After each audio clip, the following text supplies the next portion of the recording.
Thoreau put it this way. He said, our truest life is when we are in our dreams awake. Emerson, one of the people that we revere, who lived right here in Concord, said that the ancestor to every action is a thought. The energy that you have for creating what you want is in your thoughts.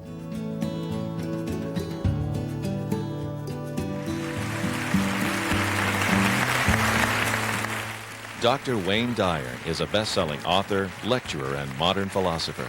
He holds a doctorate in counseling psychology and is America's leading teacher of transformational wisdom. Thank you very much. There's a spiritual solution to every problem. It makes a very large claim, the title of this program. Where we are right now is perhaps the most fitting place we could be to talk about this subject.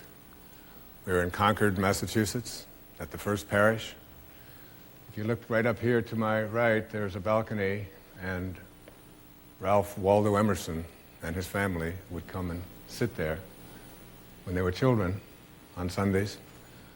His grandfather, William Emerson, was the minister here when the shot that was heard around the world was fired, that started the American Revolution, followed by the French Revolution and all of the changes that took place in the history of humanity. Much of it started right here at this First Parish, on this site where we are now seated. And this program is really about transcendent ideas. The idea that within each and every one of us, there is something much more that most of us haven't even begun to tap, that allows us to create for ourselves a solution to things that we have called problems in our lives. Transcendentalism was born here. And transcendentalism isn't an ism that you join. You don't pay any dues. You have to remember that back in the 1830s and 40s and 50s, there were things going on in this country and in this world that today we find intolerable. Slavery was an accepted practice at that time. But right here in Massachusetts, in Concord, people like Emerson and Bronson Alcott, who was the father of Louisa May Alcott, and Nathaniel Hawthorne, Henry David Thoreau, people who would come to the school of philosophy and talk about ideas about how to abolish such things as slavery. All of those ideas and more. The idea that somehow this notion that we are wicked, or that we are born in sin, or that there's something wrong with us as people, all of this was being discussed here in this place, in this beautiful place where new transcendent ideas took place. I was introduced to these kinds of ideas when I was a young boy. I was a sophomore in Detroit on the east side at Denby High School. And I had a biology teacher. And my biology teacher was a very well-meaning, a very nice man. And he asked me if I would, and as he did everybody else in the class, if we would like to pass biology, that we would like to turn in something called a leaf collection. Now, I had already passed leaves. I had identified all the leaves that there were to identify and gotten a good grade on them. But he said, no, you have to do something more. You have to collect a whole bunch of them and turn them in for an assignment and prove that you have seen them. And I told him, in probably not the most diplomatic of ways, I won't be doing that. It just doesn't make any sense to me.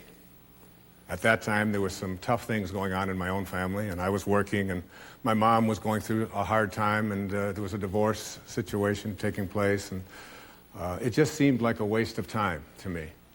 And I've always kind of been one of those people who, and I'm not saying that I encourage this, I'm just saying that I recognize it as a trait that I've lived with my entire life. That doing things that just didn't make sense were something that I always at least questioned. And more than questioned, I took the consequences. I think probably the most famous line out of William Shakespeare is a line that is most quoted because it is that which tells us an enormous truth. To be or not to be? That is the question. And it's a very powerful and important question to ask yourself. Am I going to be? Am I not going to be? But the lines that followed it were even more significant.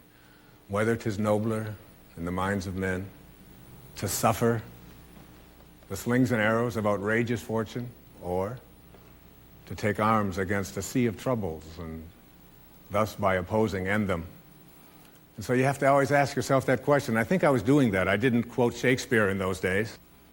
But I knew that doing things that didn't seem right or didn't make sense or were just being done because everybody else did them didn't fit in. And when I told my biology teacher that I wouldn't be doing that, he sent me to the principal's office. And I sat in the principal's office on this bench that had been worn smooth by generations of people just like myself, waiting to see the principal. And I waited a Monday and then a Tuesday and a Wednesday, and finally on Thursday morning I was escorted into the principal's office. And he informed me that everybody had to do the leaf collection and I was no better than anybody else. And if I didn't do it, I would be taking biology over again in the summer. But in those 3 days that I waited for the principal to make his decision about what my consequences were going to be, they left books for us to read, hoping somehow that perhaps even if we didn't read it just by osmosis, just by sitting next to it, perhaps some of this wisdom would come to us.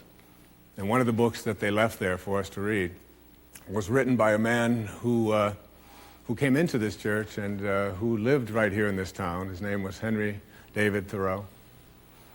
And it was called Walden Pond. And I read through Walden, and it was all about nature, and it was all about sort of having a great reverence for all that is natural. But at the back of that particular edition, there was an essay that he had written. And the essay was called On the Necessity of Civil Disobedience. And I'd like to recommend to any of you who are running schools, if you have children that you are trying to get to conform and to fit in and to be just like everybody else, don't have them read Thoreau. And don't tell them to read Emerson's essay on self-reliance, which also happened to be at the back of this particular edition. And in that particular essay, he was talking about the importance of taking a stand against things that you thought were foolish, and about not just fitting in and not just being what everybody else tells you should be.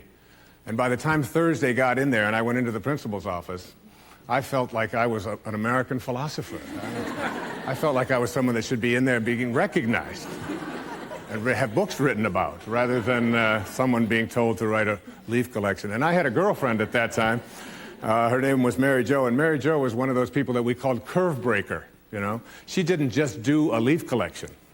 She would have it indexed, and she would have it color-coded, and she would send to Australia for eucalyptus leaves. And she offered to even do it for me, and I said, no, it's a matter of principle. I said, it just doesn't make sense to make people do things just for the reason of fitting in and being just like everybody else. And that was my introduction to Transcendentalism.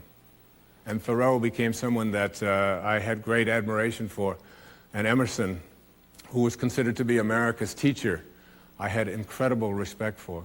Thoreau had a wonderful definition of success in that essay. He said, if you advance confidently in the direction of your own dreams and endeavor to live the life which you have imagined, you will meet with a success unexpected in common hours. And it's always been my very favorite definition of success. Advancing confidently, making the decisions that make sense to you, being independent of the good opinion of everyone else out there, trusting in here that this is why I'm here, and there's music playing inside of me, and I must let that music come out. And too many of us don't. When I say a spiritual solution to every problem, I'd like everybody in the audience to just do me a favor, if you will. I'd like you to just point to yourself. Everybody, just for 1 second, just point to yourself. And just look around and just notice how people are. And notice that nobody's doing this. Not one person in the room is doing this. Why is that? Because who we are is not here. Who we are is what? Here. And where have you all pointed to? You pointed to your heart. Shakespeare again put it this way. He said, "Go to thy bosom, knock there, and ask your heart what it doth know." What it doth know.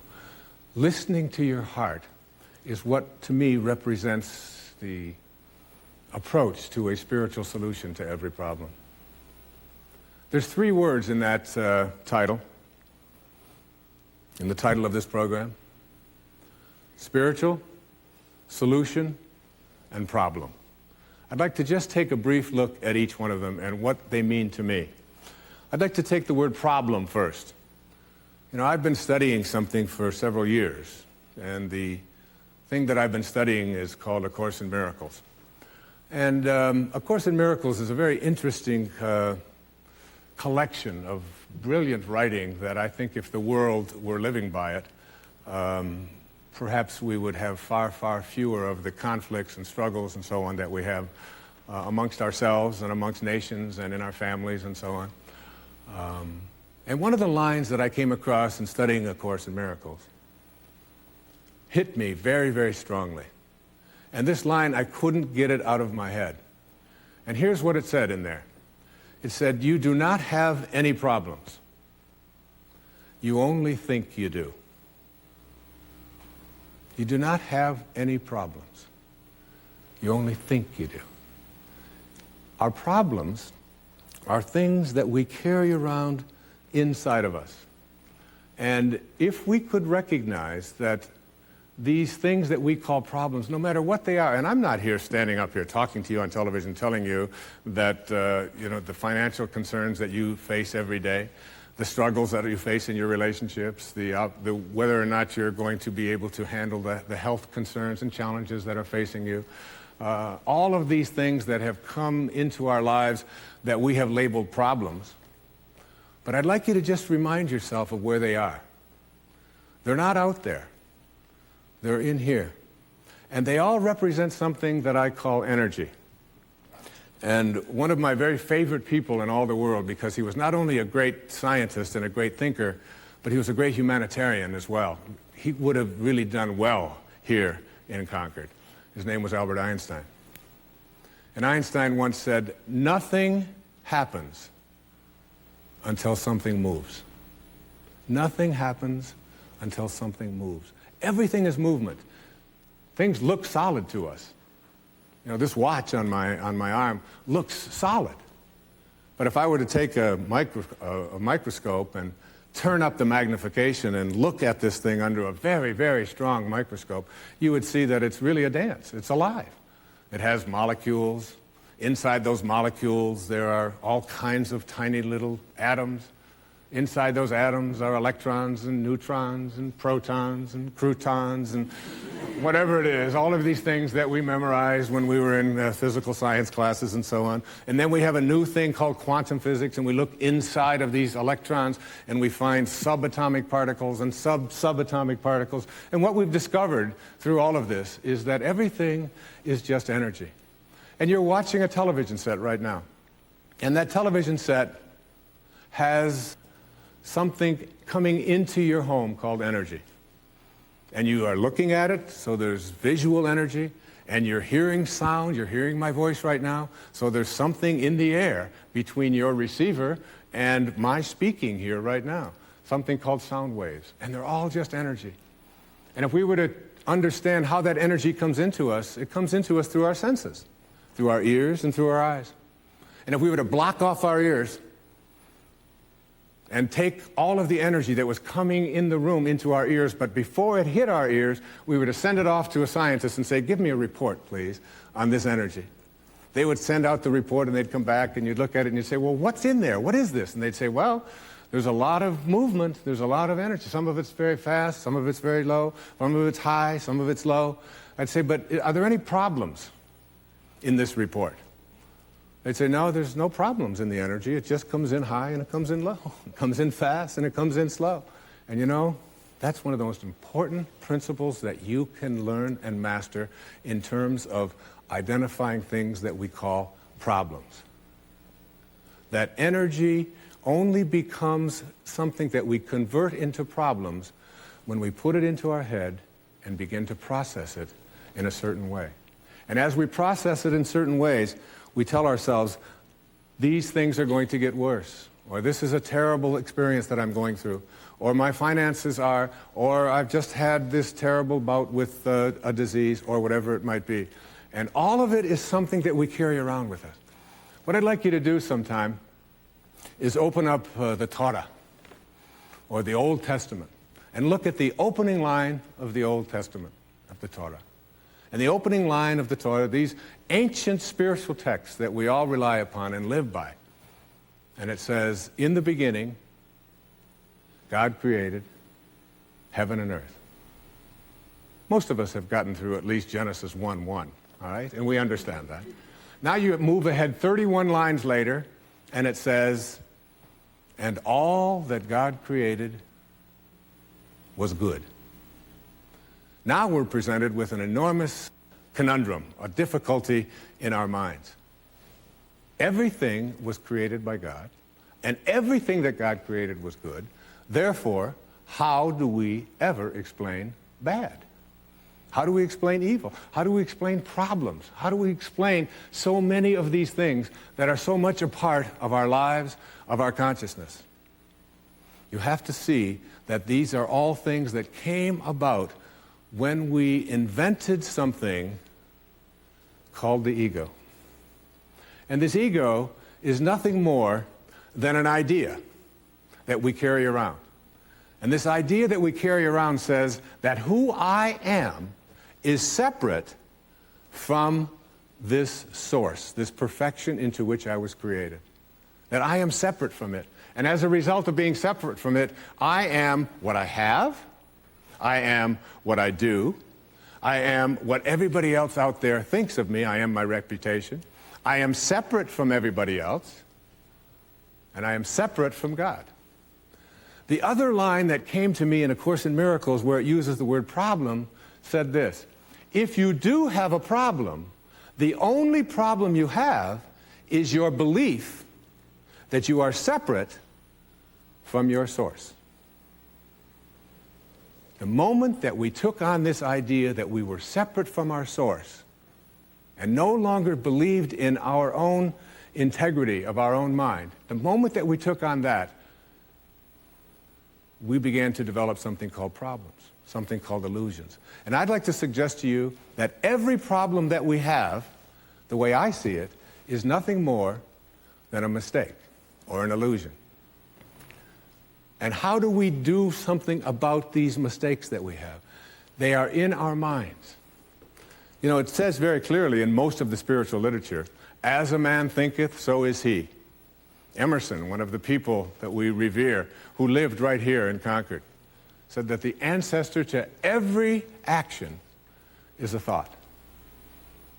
Once you start to understand that what you think about, your thoughts, is what expands and becomes your life, you start getting real careful about what you think about.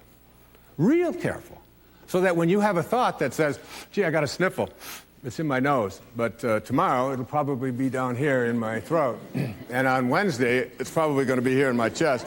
Always seems to happen this way. And on Thursday, I'm going to have a fever. I get one every time. You can just about count on it. I'm going to have to take Friday off.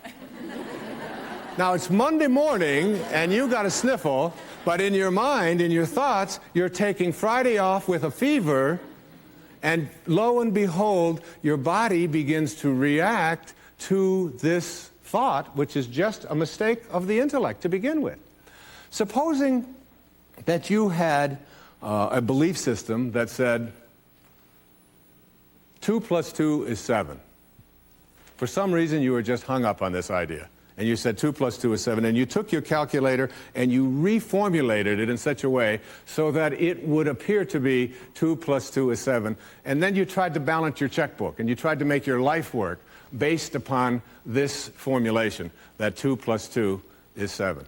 You would find that your life would be out of balance financially virtually all of the time. Every time you push that button and push those numbers, nothing would ever work. So the question is, what do I do in order to correct this mistake in my thinking. And that's where the word solution comes in. But we can't bring the solution in until we understand that everything that we have, do you know that every relationship that you're in right now, every single person watching this, every relationship you're in is in your mind. You can't get behind the eyeballs of another human being and be them. All you can do is process them through your thoughts. Now, if your thoughts about the person that you love are about what is wrong, about what you don't like, about what they ought to be, about what they used to be, about how they disappoint you, about how bad they talk, about their language, about anything at all, if that's what you're thinking about, what you think about is what expands, more of what you're thinking about will continue to show up in your life, whether you like it or not. It's one of the great ironies. I always tell people that if you understood this concept, the best way to do it is to put it in terms of money. If I had $1 million, and I were to take this $1 million and I were to give it to you, and I'd say, this purpose of this $1 million is for you to go out to the mall, and every store you come to where you see something that you really like, you're to purchase it. Any place you go, whatever you like, you purchase it. So you take this $1 million and say, this is great. You walk into the first store that you see, and there's a rug there that's just appalling. It's hideous. It's just awful. It doesn't match anything in your house, and it costs $10,000. And you look at that thing and you say, ugh, I would never want that. Here's $10,000. Send it home. Now you go to the next store in the mall, and it's got a lamp in it that matches the rug, all right? And you look at this hideous lamp, and you say, that's the worst-looking thing I've ever seen. Send 2 of those home, and they cost $5,000 apiece. So far, you've taken your money, and you've spent $20,000 of it on what you don't want. And all day long, every time you saw something that you didn't want, you spent your energy, your money, on sending it home. Then you get home and you say to yourself, why is my house filled with all of this stuff that I don't want? And the answer is, you're crazy. This is called insanity. You have energy to spend it on what you do want, yet you continue to use it to purchase what you don't want. And the metaphor here is that your thoughts work exactly the same way. The energy that you have for creating what you want is in your thoughts. And if you want your relationship to be divine and to be perfect and to be beautiful, then you have to begin to think the kinds of thoughts that are going to create that for you. If, on the other hand, you put your thoughts on what the person isn't, what they ought to be, what they used to be, what you think is wrong, you'll see more of that showing up. And it works in everything in your life. Changing your mind, changing your thoughts is how we change the problems, if you will, that we face in our life. Okay? Now, the word spiritual, there's a spiritual solution to every problem. I am not speaking here about anything that has to do with organized religion or anybody else's religion. I respect everybody's right to worship and be a part of any organization that they choose. And I'm not here to recruit anybody. I don't belong to any organizations. I'm not here trying to convince you to be something other than just a happier, more fulfilled person who can understand that there is a means to bringing a spiritual solution to things in your life that you don't like. These illusions, these mistakes that you have made. Because remember, in the beginning, God created heaven and earth, and all that was created was good. So that anything that isn't good has come about because of your belief in your mind that you are separate from this divinity. You are not what you have, you are not what you do, you are not what others think of you. You are the beloved, you are the divine, you are a creation that is made into perfection. When I use the word spiritual, I'm speaking now about a way of being. I'm speaking about not being a Buddhist, but being Buddha-like. I'm speaking about not being a Christian, but being Christ-like. I'm speaking about not being a Muslim, but being Muhammad-like. I'm speaking about a way of living which includes specifics, unconditional love, the ability to be able to send love in response to hate, in response to anger, in response to fear, the ability to live that. I'm speaking about the understanding that who I am is not a human being here having a spiritual experience, but it's the reverse. That who I am is really a spiritual being having a human experience. And so there's an infinite part of me. There's a part of me that was never born. There's a part of me that never dies. I've often said that one of the keys to higher awareness is having the ability to step outside of who you are and just become the observer to your life. And when you do that, you tune into the infinite. Carl Jung, one of the greatest teachers, I think, that ever walked on this planet, once said that the telling question of a person's life is their relationship to the infinite. Once you have that relationship to the infinite, I remember I wrote a book a few years ago. It's called Your Sacred Self. And in this book, I talked about the distinction between the ego, this part of us that wants to prove that we're right, and the part of us that wants to be at peace. And a woman came up to me at a talk, and she was one of these people who was going to give me some feedback about my book. And she said, she said, I read your book, and I didn't get anything out of it. I said, well, thank you very much. I appreciate that. She said, the only thing I can tell you that I got out of it is that now, after reading it, I no longer have a fear of dying. I said, that's all you got out of one book? This thing that all of us are always in this dread of, and you read that? She said, yeah. She said, it just seemed like I understood that I'm an infinite soul after reading that. I said, well, perhaps that was the message that you had to learn, you know. So to me, spiritual means also it means becoming quiet. It means being able to make conscious contact with your source. To no longer have a sense of everything has to be loud. I have to be constantly talking. For me, meditation is such an important part of my life. I tell people who say they don't have time to meditate, I say, you're in a car, aren't you? You drive back and forth to work? I say, well, yes, I do that. At 30 minutes each way. I said, well, how often each day do you think you spend at a red light? The person will say, well, I stop at least 6 or 7 times. I say, that's maybe 1 or 2 minutes each time. They say, yes. I'll say, you know, what I do at red lights is I just stop because my car has come to a stop and my body is in the car, so therefore it has come to a stop. The only thing that's usually still going is my mind, all right? So I say to people, take that minute or two to close your eyes, take a few deep breaths, and make conscious contact with your source. Reconnect to your source.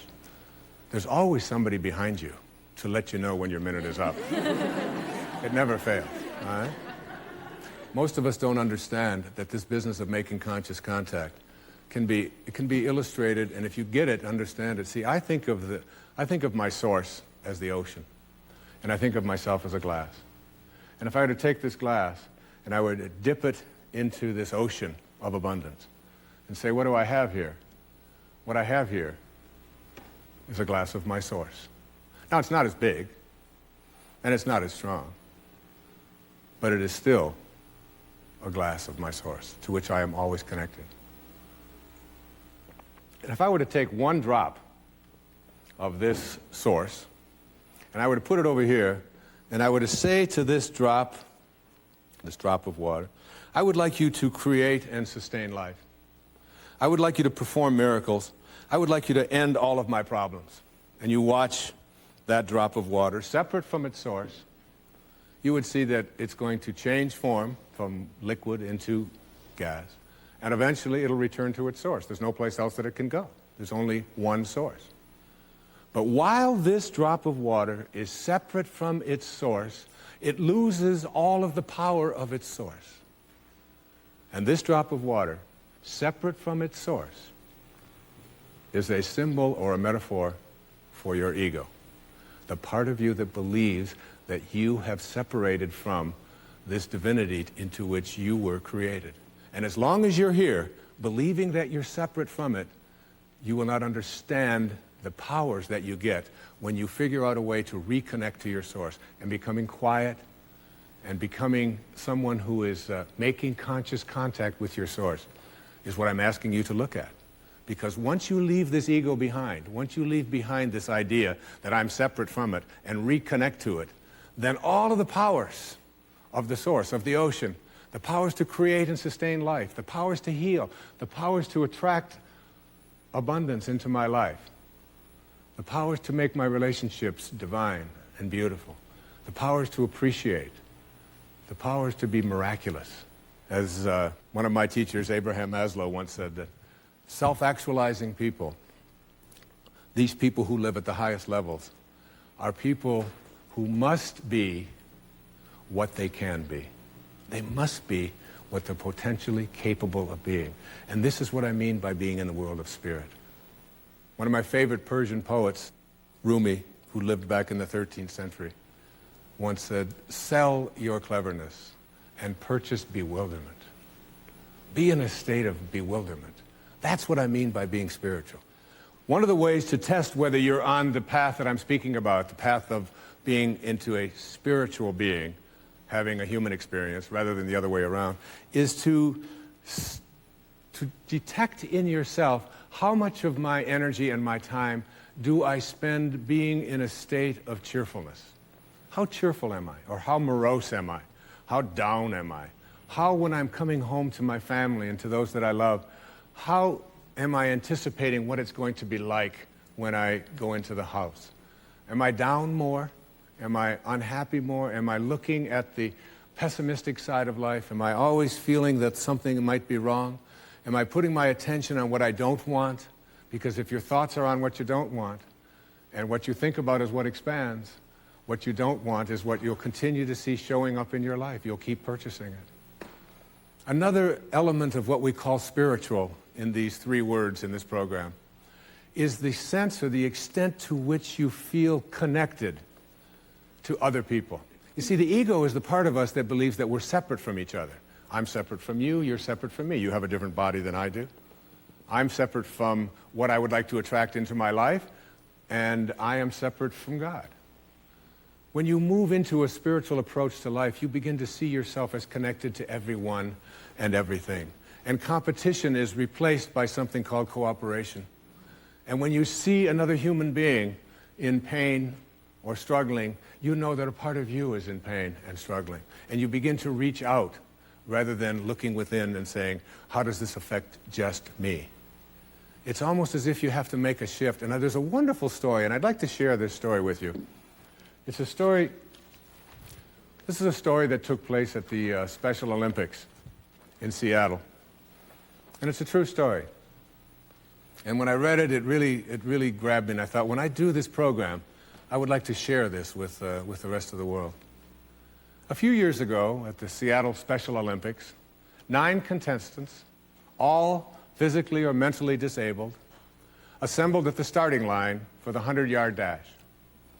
At the gun, they all started out, not exactly in a dash, but with a relish to run the race, to finish, and to win. All that is except one little boy who stumbled on the asphalt and tumbled over a couple of times, and he began to cry. The other 8 heard the little boy crying. They slowed down and looked back. Then they all turned around and went back. And every single one of them. And one little girl with Down syndrome bent down and kissed him and said, "This will make it better." Then all 9 linked arms and walked together to the finish line. Everyone in the stadium stood, and the cheering went on for several minutes. Isn't that a beautiful story? It's the kind of thing that I refer to when I use this word spiritual.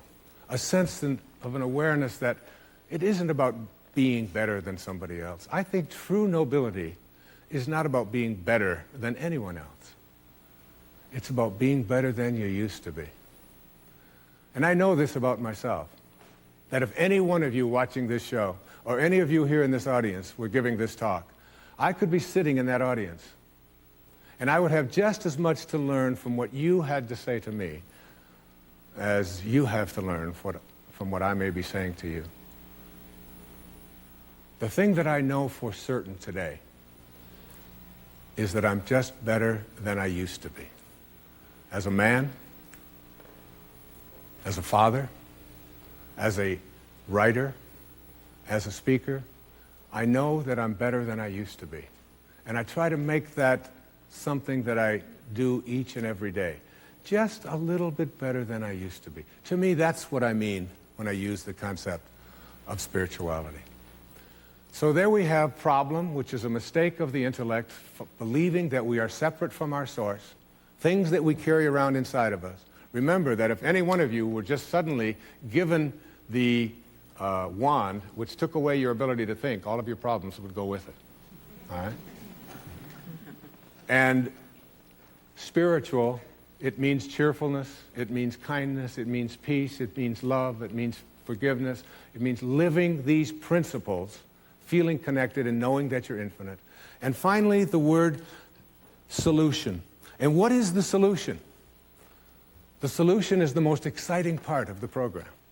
The solution for me represents the ability to bring to your life something that can make these things called problems disappear, dissolve, and nullify. And that is what I spoke about when I opened up here a little while ago about energy. Energy comes in the form of fast and slow, high and low. And higher and faster energy nullifies lower and slower energy. A room full of darkness. Darkness is a lower and a slower energy, if you measure it, than is light. And when you bring light to the presence of a dark room, the darkness disappears. And that is a metaphor for every single one of the problems and concerns and struggles that you are facing in your life. And way back, 800 years ago, there lived a little man who gave up all of his possessions. He lived in a little village in Italy, near Florence, called Assisi. And we named one of our most famous cities in America after him. His name was Francesco, or as he became known later after his passing, St. Francis of Assisi. And I went to Assisi, and I had miracles that took place for me in visiting Assisi on several occasions. And St. Francis was one of these people who created a prayer that is perhaps the most well-known prayer on the planet today, certainly one of them. And when I wrote A Spiritual Solution to Every Problem, I took the first 7 lines of this famous prayer and I made them into a chapter of the book. And I'd like to share those with you here in this program right now. Those 7 lines, because they represent an 800-year-old technology, if you will, for bringing a spiritual solution to anything in your life that constitutes a problem. The first line in this famous prayer says, "Lord, make me an instrument of thy peace." How can I become an instrument of thy peace? The ego is the part of us that wants to be at war, that wants to defeat, that wants to collect, that wants to be better than, that wants to always get more. The sacred or the highest part of ourselves is the part of us that just wants to be at peace. How can I become an instrument of peace? Not someone who's looking for peace, but someone who delivers it. There are opportunities every day. I was in a gas station just a few days ago. And in this gas station, they had a car wash. And there was a young boy. He was maybe 18 or 19 years old. And he didn't speak English very well. And he couldn't figure out how to work the car wash. And he had put $2 in, and apparently it required $3. And he was in there waiting to pay for his car wash and trying to get an answer to why he couldn't get it to work. And I had just gotten some gasoline. And I walked in, and there was this man behind the counter berating this young boy and humiliating him and talking to him. And because he didn't understand the language, he talked louder to him. You know how people do that? You know, if someone doesn't understand you, you say, "What I said is," and they say, "I don't understand," and then you say it even louder. Well, that's what he was doing to this young boy. And I saw this is an opportunity right here in this instant to be an instrument of peace. And I put my arm around the young man, and I said, "Come with me." And I walked out to the machine, and I took $1, and I put it into and he walked away, and he was just so happy. One tiny little incident. These kinds of things, I suggest to you that you take this day and look for 5 occasions to be an instrument of peace. And you'll find one when you're on your way home, on the freeway. You'll find somebody who isn't going to let you get in. You find somebody who doesn't want to let you pass. And instead of giving them a hard time or being angry at them, try sending something called peace their way. There's a wonderful line that I have on the dashboard of my car. It says, "I can choose peace rather than this." And it's always a reminder that no matter what I'm experiencing in my life, I want to be an instrument of peace.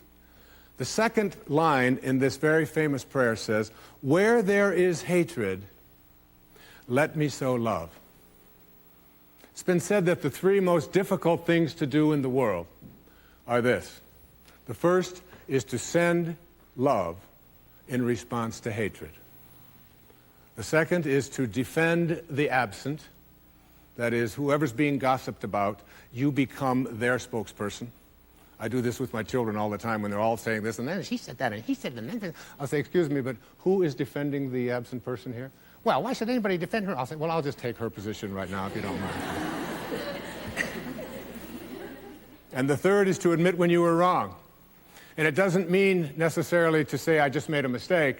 It means to say, "I have been making the wrong kinds of choices in my life with my mind. I've been putting my attention on what I don't want, on what others want from me, on what the world ought to be, on what it used to be, and I can't understand why it just keeps showing up, what I don't want, what others want from me, what I despise." I have to admit, I have to rewrite my agreement with reality. And there's a woman that I have a great deal of admiration for who passed away a short time ago. Her name was Mother Teresa, a woman whom people all over the world revered, no matter what their religious persuasion. And this is one of the things that Mother Teresa said. When people say to me, "How do I do this? How can I make this work?" I say, "This is a way." And I put this in the book, and I wanted to include it in this program. It's called The Final Analysis. And this is what she said. And there's so much beauty in this. And so much of what St. Francis was speaking about back in the 13th century, because he was a man who was ridiculed wherever he went. And he was just out there trying to teach people to bring the solution, spiritual solution to your problems. If hatred is existing in your world, that's an energy field. It's a lower and a slow energy than the energy of love. If you can bring love to the presence of that hatred, it will be nullified just as if you were bringing light to darkness. But for most of us, what we do when we see hatred is we respond in kind to that hatred. There's a wonderful book that I have a great affection for. It's called Power versus Force.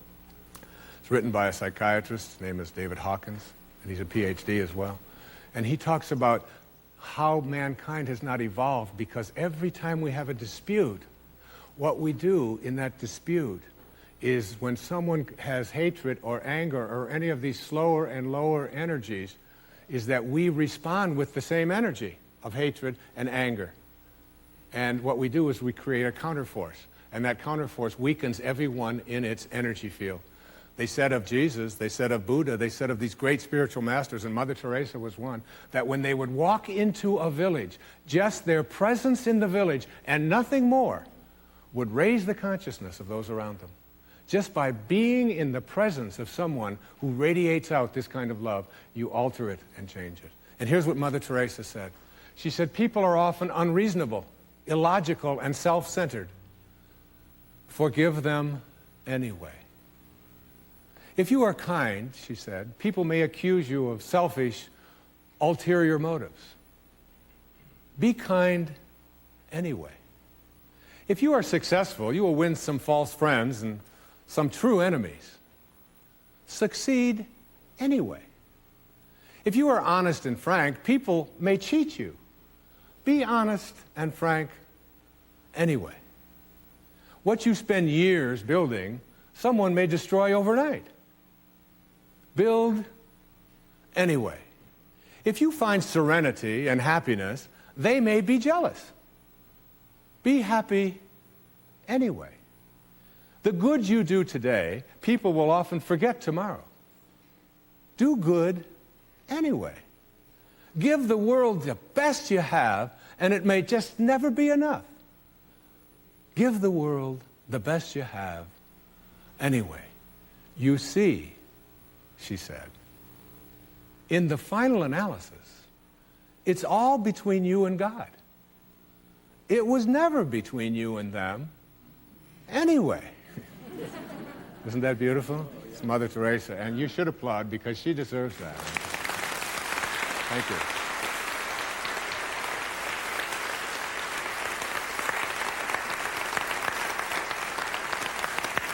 You begin to see that this is an 800-year-old technology. This prayer isn't the most famous prayer in the world, or one of them, because it just happens to be catchy. This prayer of St. Francis is revered by people of all persuasions all over the world because it represents a spiritual solution to any problem you could ever face. Lord, make me an instrument of thy peace. Where there is hatred, let me sow love. Where there is injury, pardon. How can I bring pardon to the presence of injury? And what is pardon but forgiveness? And what is forgiveness but the ability to love someone in response to something that they may have done to you that you feel hurt by at some time in your life? There's a Chinese proverb that says, if you're going to pursue revenge, you'd better dig 2 graves.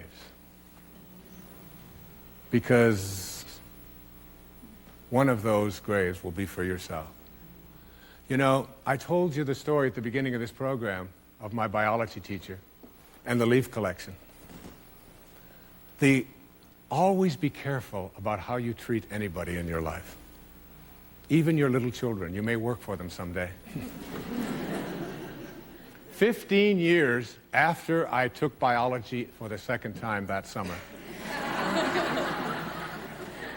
because I wouldn't do a leaf collection, I received my doctorate degree from Wayne State University in Detroit. And I was given the opportunity to teach as a faculty member, as an adjunct faculty member there, Dr. Dyer. Very proud. With my own parking place. That was the best. And I was given my class assignment, and there was my roster, and I had 30 students in there, and this course was a course in child development, child psychology, and adolescent psychology. It was a course that all of the people who wanted to become administrators in the school system had to take in order to become certified as a school administrator. And there on my roster was my former biology teacher. True story. Now my student, needing this course in order for him to get on with his goals in his life. He did a leaf collection like you wouldn't believe. No, it's not true.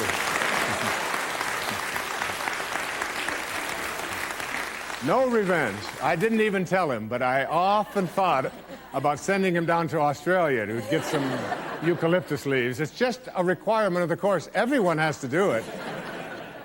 But I didn't. Where there is doubt, faith. How can I bring faith to the presence of doubt?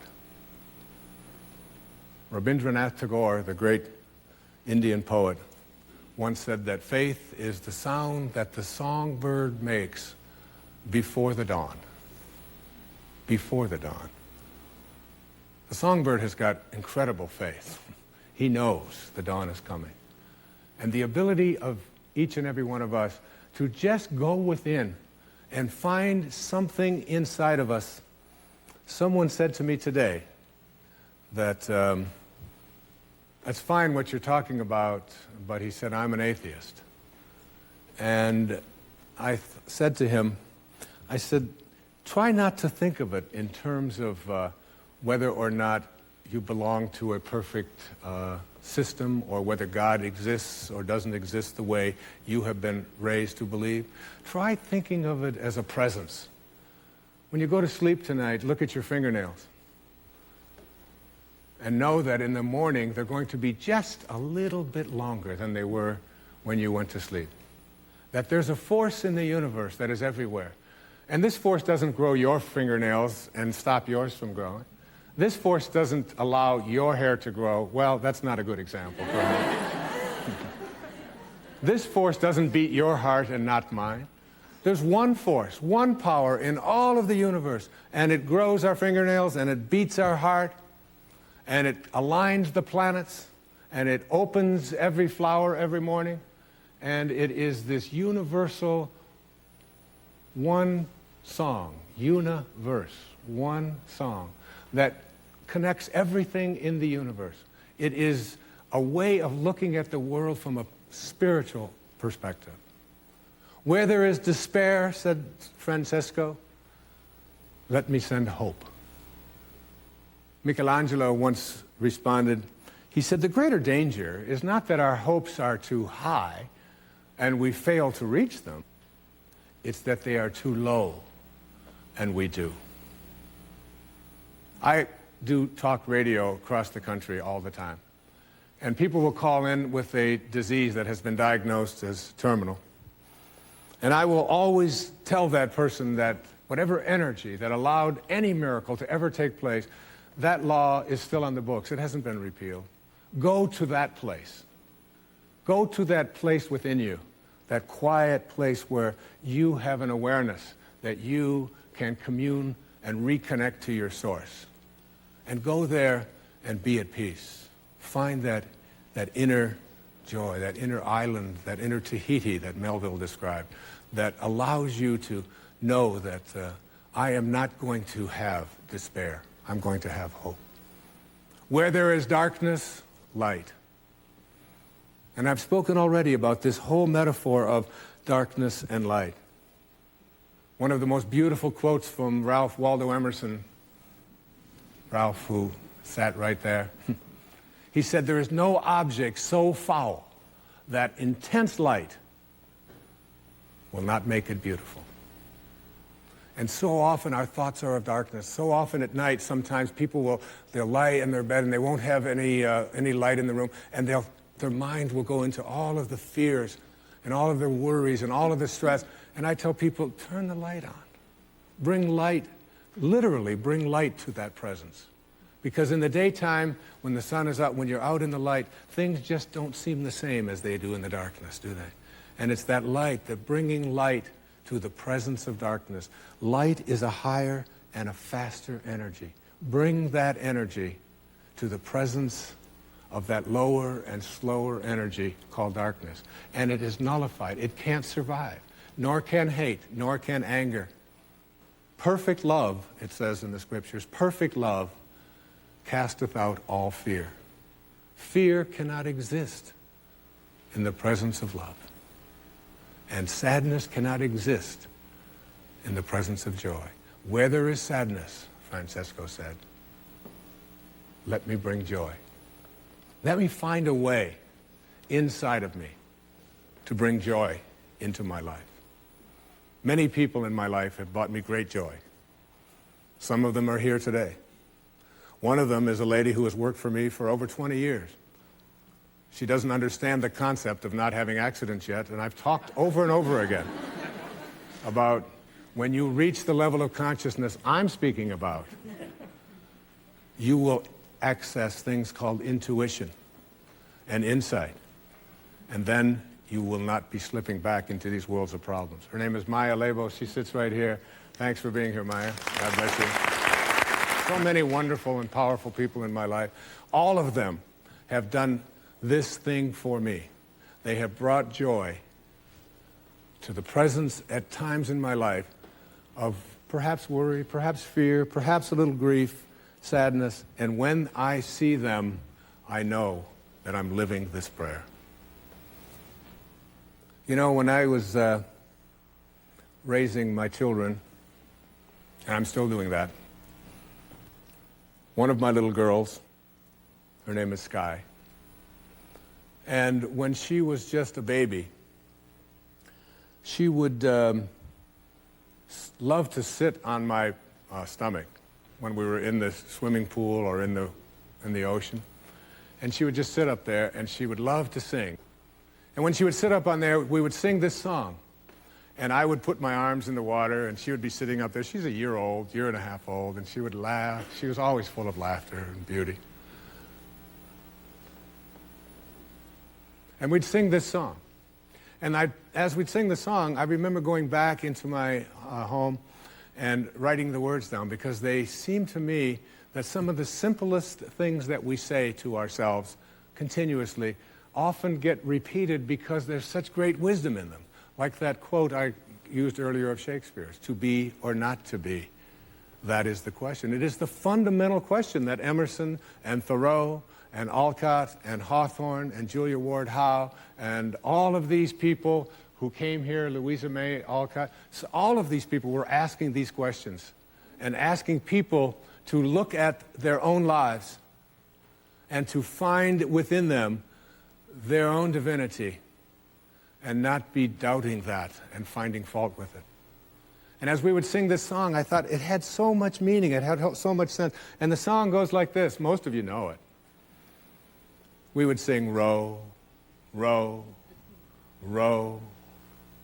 And as we would sing, row, row, row, I would think that just means to me, just go out there into your life and be and work and do.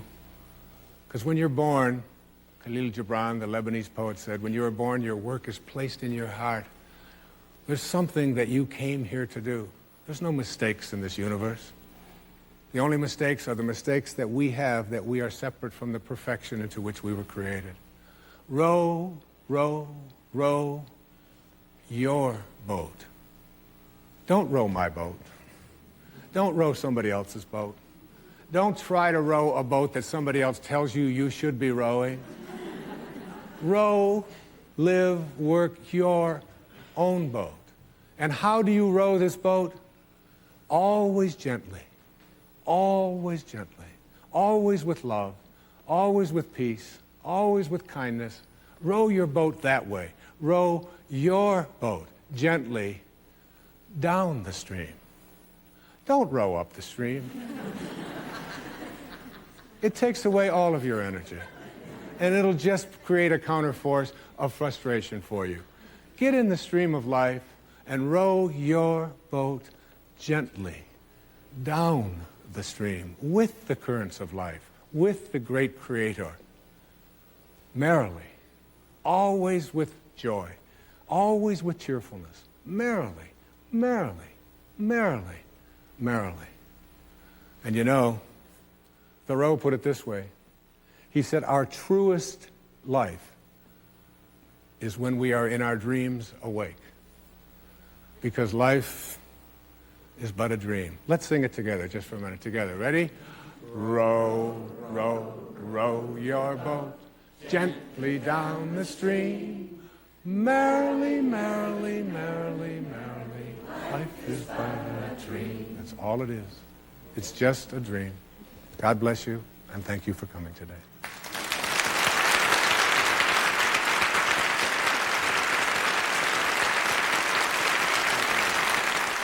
Coming up next, a special bonus segment.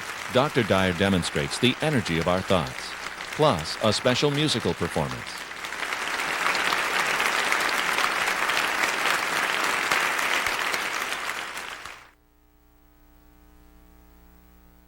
Everything in the universe has an energy. This isn't just scientific talk. We're now beginning to discover through some of the work that is being done by kinesthesiologists and so on, that every thought has an energy. And that thoughts go from very, very low and slow energy to very high and very fast energy. And these can be measured in terms of how they affect and impact us. And one of the best ways to see it is to just ask someone who has never participated in this before to come up, and we'll do a little demonstration of it. In Power versus Force, Dr. Hawkins speaks about this dramatically. I have spoken about it in this program, and I've also spoken about it and written about it in A Spiritual Solution to Every Problem. But I'd like to just demonstrate it for you so that you can see it put into practice by someone that I've never met before, who's here in the audience today. And I'd like her to come up. She's volunteered to come up. She's been mic'd. And come on up and say hello. This is Eleanor, is that right? Eleanor. Great. Yes. It's nice to meet you, Eleanor. Nice to meet you. I ask for someone who had been in at least a second marriage, someone who had been through a divorce, okay? So what I'd like to do is I'd like you to just stand and face me, if you will. And I'd like you to just give me your full name. Eleanor Corey Waskovich. Waskovich. I got to deal with a Waskovich, all right? So don't I. And you married a Waskovich, right? You must really love this guy, right? All right, Eleanor. So your name is Eleanor Corey Waskovich. Is that right? Yes. Okay. I'd like you to take this arm, if you will, and I'd like you to hold it out, and I'd like you to make a fist, if you will. And I'm going to take 2 fingers here, and I'm going to put one hand here, and I'd like you to resist me as hard as you can. I just want to see, is that the truth? That is your name, Eleanor Corey Yes. Waskovich? You're telling me the truth? I'm telling you the truth. Okay, I'm going to resist. I'd like you to resist as hard as you can. And would you say that right now you are strong or weak? And that I'm putting pressure? Could you feel the pressure? Yes. Okay. Now what I'd like you to do is I would like you to make up a name when I ask you your name. And no matter how I try to persuade you to the contrary, I want you to tell me that this is your name. I want you to lie to me. You'll be forgiven for this, all right? It's Yes. just a demonstration, all right? Okay. Okay, so what is your name? My name is Hilda Smith. Hilda Smith. Yes. Okay.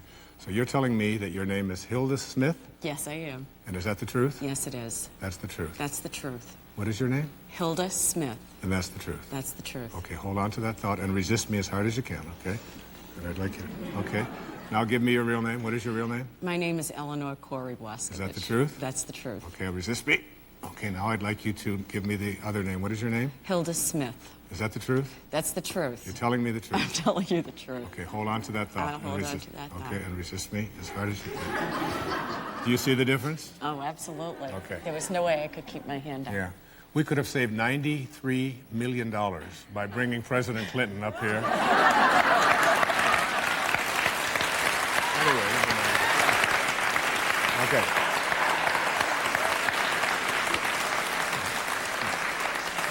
Can we try this at home? You can. Yes, we Absolutely. can try this at home. What I'd like you to do now is I'd like you to think back to your first marriage. And there was a time when you realized or something came about and you had an awareness that this marriage no longer could continue. Whatever it was that you were experiencing in that moment, whether it was sense of failure, sense of too bad, sense whatever it may, I'd like you to just go back to that moment when you realized and thought, I can no longer stay married to this man. I'd like you to hold your arm out and I'd like you to resist me as hard as you can, okay?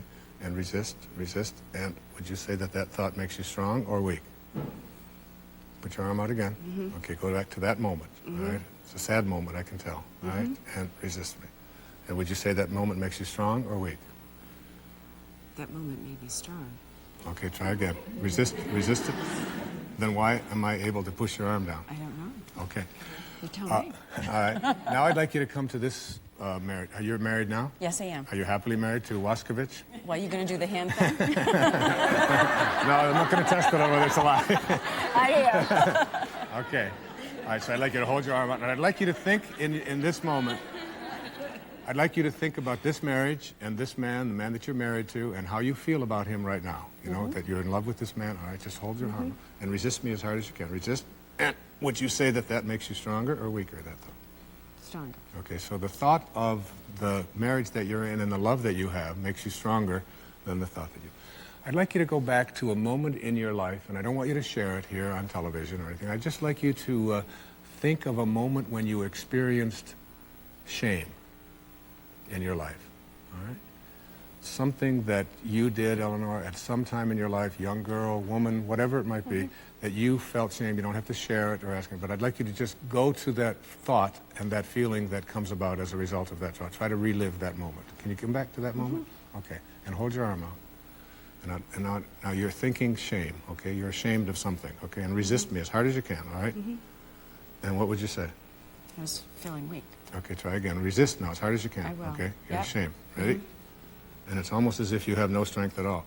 Shame on the map of consciousness computes at the absolute lowest, all right? I'd like you to think now of a moment of someone in your life that represents the highest spiritual energy that is possible.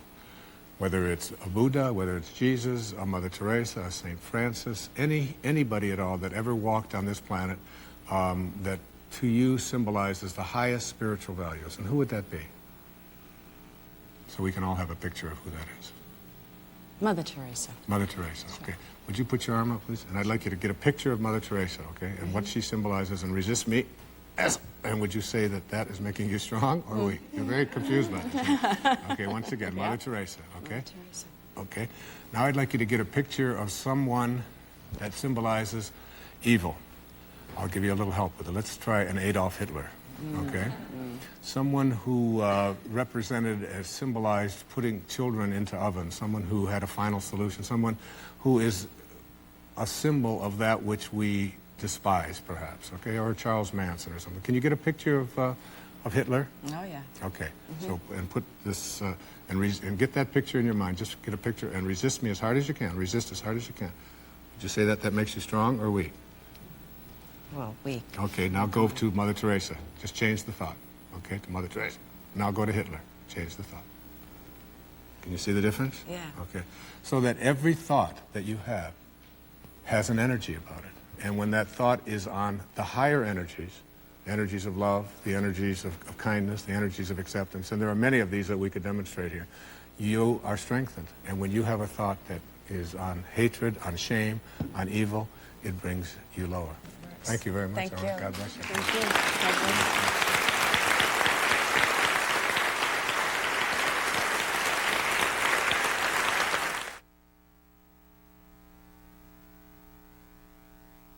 You've just heard me refer to my little baby, Sky. Well, she's going to be here singing a song that I always close my talks with. It's a song that was written by a man named John Newton back in the 18th century. It really is a symbol, a metaphor, if you will, for all that I've spoken about here. He called what I've been calling a higher and a faster energy, he called it grace, saying, I once was lost, and now I'm found. And it was grace, he said, that taught my heart to feel. It was grace that brought me home. This was a man who had gone from being a slave trader to an abolitionist in one moment. And the song represents to me the greatest spiritual message we can have. Bring grace to the presence of the times in our lives when we're lost, and we'll nullify and dissolve it.